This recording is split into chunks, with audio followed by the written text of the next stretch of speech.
yamakadai kuteerera panguva dzino ndiyo channel yenyu inonzi Kulian TV. Muri yeZimbabwe kune vamwe vanoziva politics zvakanyanya manje kuti udarika tese tiri panapa, saka kana vachinge vataura something totomboti komfesu vari kuti chitota totaurirana. Pane nyaya iri kutenderedzwa, nyaya iri kunetsa apa yekuti Mnangagwa ari kuti na Mugabe vanga vabhova in good books chinchi, but vanhu vari kuti Mnangagwa kubva pakaitwa coup anombobvera aenda kumba kwa Mugabe. The only time Mnangagwa pakaenda kumba kwa Mugabe hanzi musi wakapanga pafa Mugabe pepe vakaenda kunobata maoko nematambudziko hanzi ndo pega pari kurangarirwa pakaenda uko. Vamwe vari kutaiwa vakazotaura pafoni vakazodididididi, nyaya dzacho dzakawandisa dziri kutaurwa. Saka zvakakoshera nyaya idzi kana tichinge tasangana nadzo isusuwo zvedu zvibababa zveguhwa racho rese repolitics, tinotanga kungopinda ipapo toti ngatitaurirane, ngationesane kuti chii chiri kumbotaurwa nezvacho apo ende chii chiri kumbotora nzvimbo kana vanhu vachitaura kudai so. Kana uchinge matosvika panapa makateerera news dzacho kubva kudhara,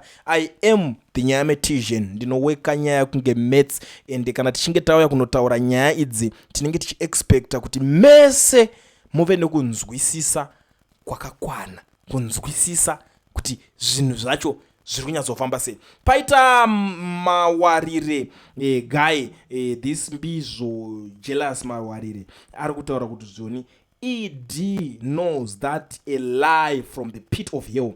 ED didn't meet President Mugabe after the coup, neither did RGM apologize for being couped. The kind of things Zimbabwe allowed to pass for news are incredible. Ruben Barwe of all people knows that such a meeting never took place, and anyone with a little bit of brain would know this is a lie. With ED government change for propaganda and Kodak moments, surely details of that meeting and pictures could have been leaked to the media. Remember, this is the same guy who enjoys pictures with clowns, so-called influencers who are nothing but character of questionable morality. You think if you could find an opportunity for a meeting with RGM after the coup, you wouldn't milk it for propaganda purposes? Our local journalists have allowed themselves to be conduits of ED's lies, and they have gladly accepted being perverted or false information pertaining to ED.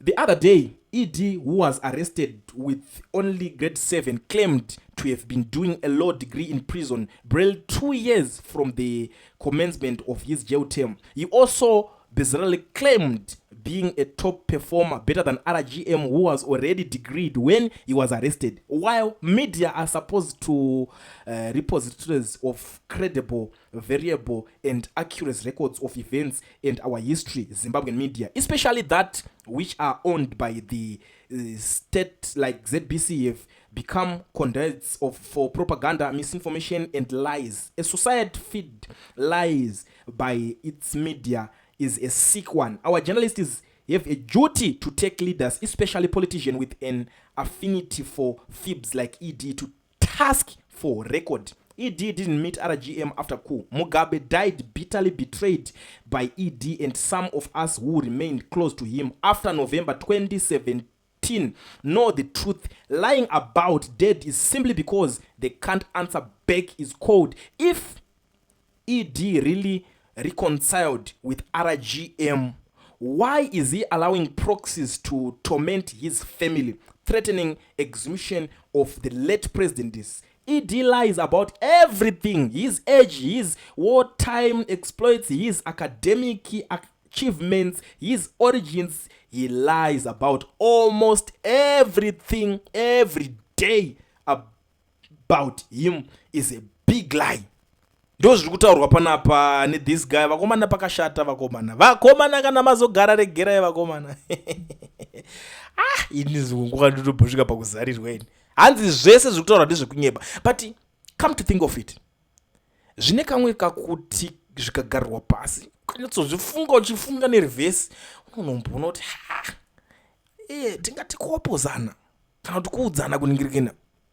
For your own information ndagara ndataura pane pazvataurwa because ini vangona vamwe vanoda kuzotifonera kuda kutichikidzira zvina basa rese nani chikidziro nezvinhu zvemutv tiri kungoonesana kuti endai kwamawarire mbizo jealous mawarire uyu munotarisa zvinhu zvaanyora ndo zvaari kutaura ari kuti president wenyu akanyeba ende anenge achingonyeba ndozviri kutaurwa namawarire panapa saka ini ndangoti regedzei timhanye tionesane tione kuti zvodii kana muchinge mahozvihwaka pamwe munozowanawo zvekudoita neinformation iyoyo imimi zvemuchazoita nezvinhu zvandataura zvinane nazvo zvemuchazoita nezvinhu zviri kutaurika zvese izvi I don't know. Information ingoripo pakuti isvike kwamuri. You tell me what you think in the comment section. Nhasi handisi kuita hangu zvechipawa zvekuvharira comment section kune vanhu vajaira kutaura zvisina basa.